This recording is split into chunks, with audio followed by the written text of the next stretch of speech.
Yes. Check here. Next one, log shipping failure. Basically, remember failure means what?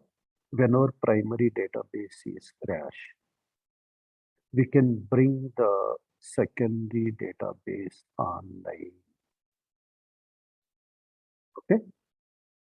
Whenever the primary database is crash, we can bring the secondary database online so that users can continue their work.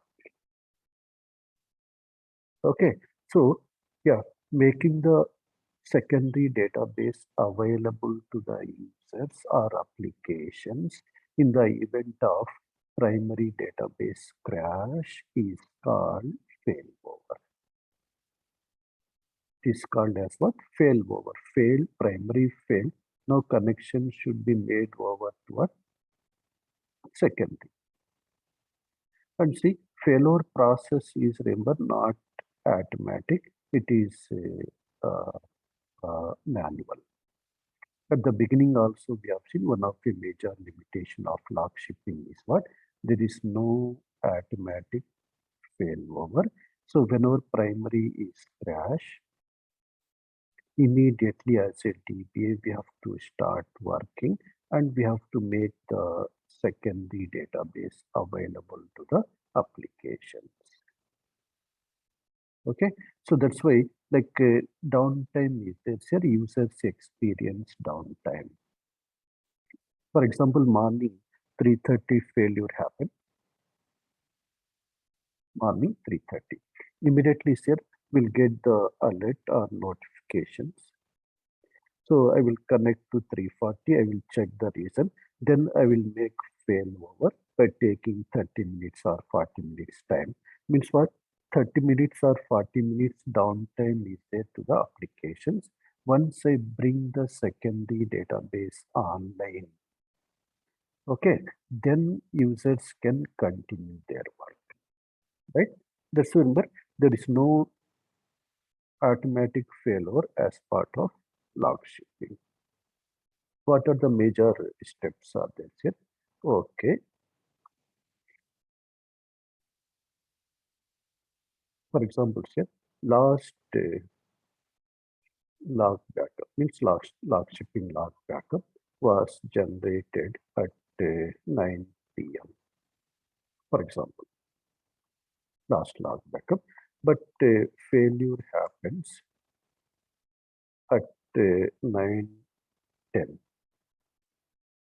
Okay, after 9 at 9:15 next log backup is generated, right? Yes, but failure happens at 9:10. Okay, 9:10 p.m. Now, what is happening here? Now, what is happening? So, yeah, we have checked that first steps here. Verify the error log. What is the exact reason? We have seen that let's say at 9:10 failure happened. My data file was damaged, he's saying. Not regular cases.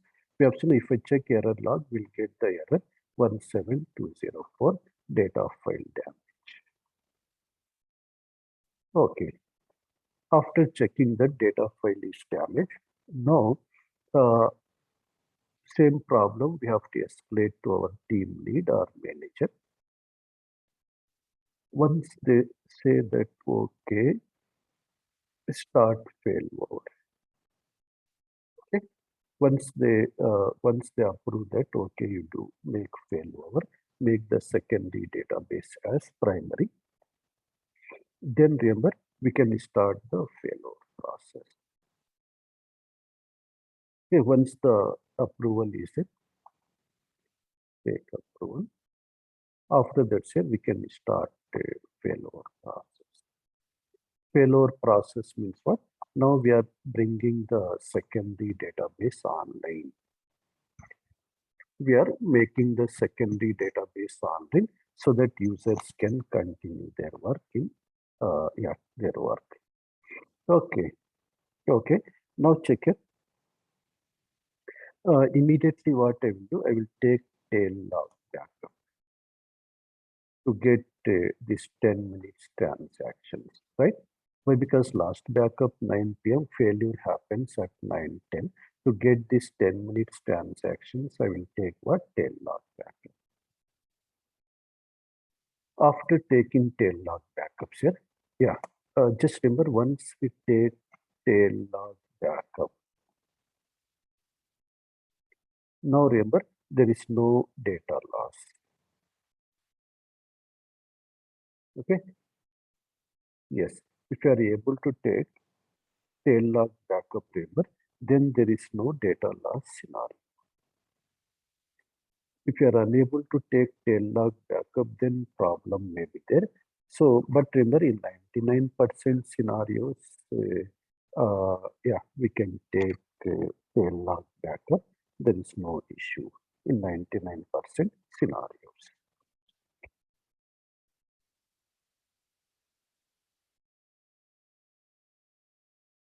Right.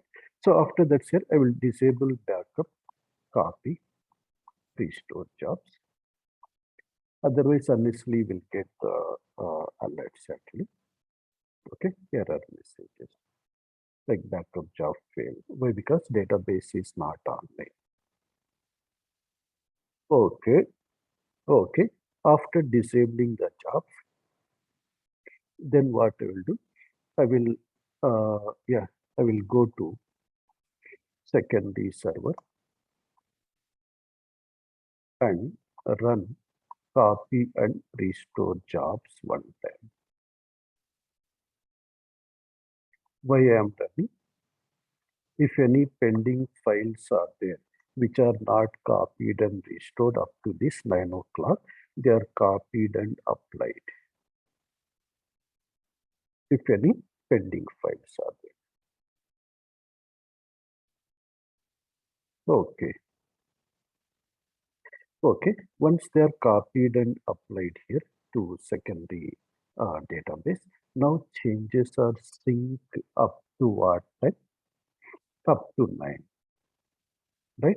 After that, sir, what I will do? I will apply tail log backup with recovery. By saying with recovery, this 9:10 we have taken, right? Tail log backup we have taken, which has 9 to 9:10, 10 minutes transactions that I will apply with recovery. With recovery means database comes online. Okay, okay. Once the tail log backup is applied successfully, now we have data up to 9:10. There is no data loss and database is online. After that, transfer logins. Means what? This database related logins we have to transfer so that the applications can start working, and send the new server name to application team. Why? Because application team will change the server name, the connection string. Okay, so that they should connect to which server? Secondary server, which has become right now primary. Right? Yes. So once they change the connection string, then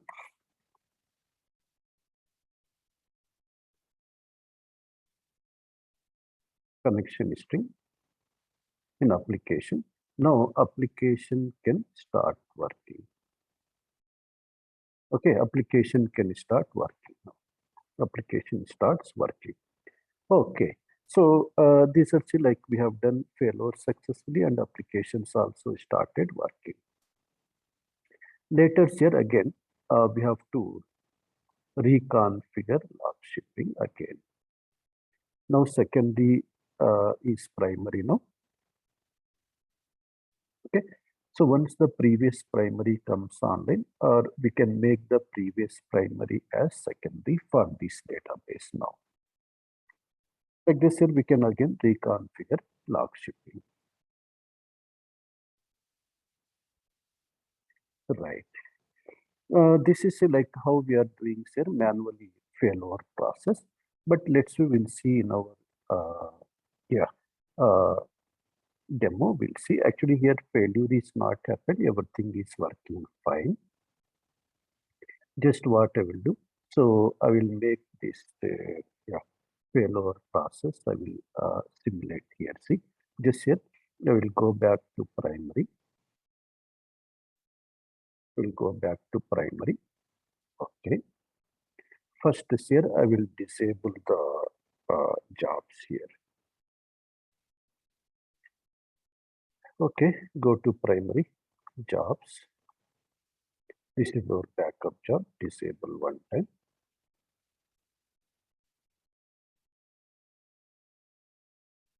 Okay. Yeah, copy job. Disable. Restore job. Disable. Okay. Now check it like I will take here. See, first tail log backup I am taking here. In primary server, taking tail log backup. Already we know even the database is crash, even the data file is damaged, we can take tail log backup. Check here, backup log database name. Okay, test db1. Yeah, we know already.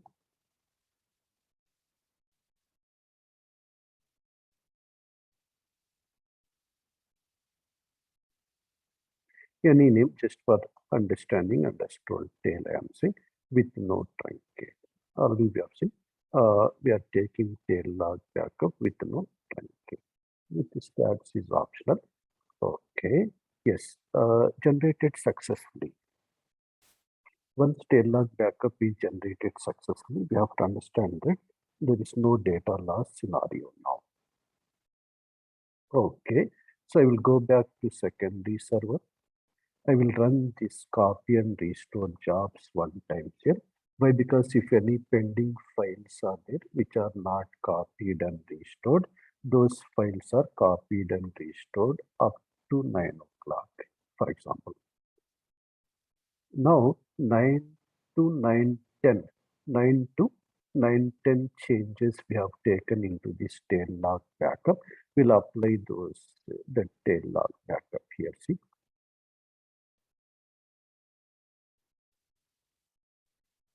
Manually, we have taken 10 minutes changes. Manually, we are applying here.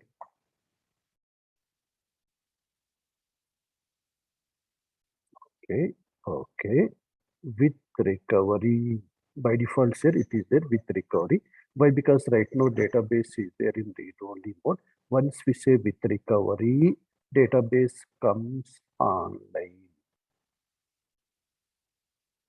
Okay, check here. Database has come online successfully. Then how many orphan users are there? Murthy, for example, that login we have to transfer from which server? Source server. Already we have seen how to resolve orphan users problem in security module. Okay, generally say like uh, yeah, SP help Rave login. We can pass the login to generate the script, but by default this stored procedure is not there. It is saying, right?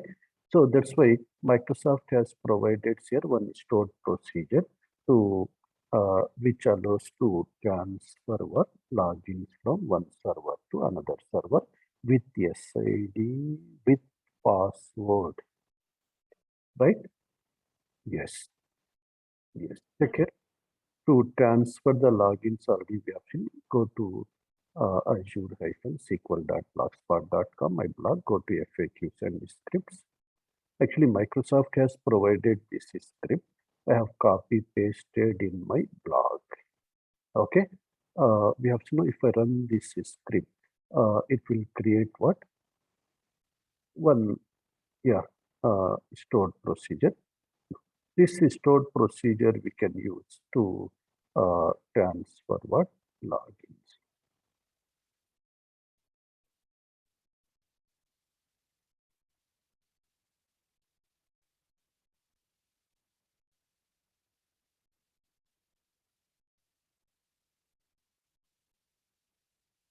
Okay, created. Just copy paste on. Now it's here. If I use the procedure, Okay, just transfer this login with SID with password.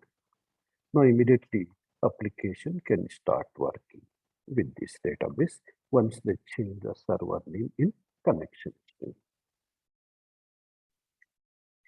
Okay, let's see how we can do here manual failover. Means what? There is no automatic failover in case of log shipping. Manually, we have to bring the database online. Okay, in the event of primary database crash.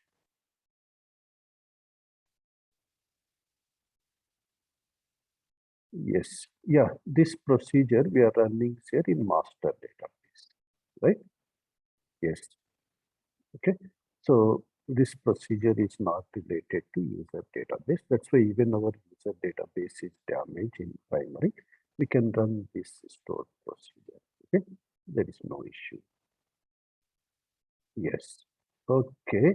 This is here how we can do manual failover as part of log shipping, right?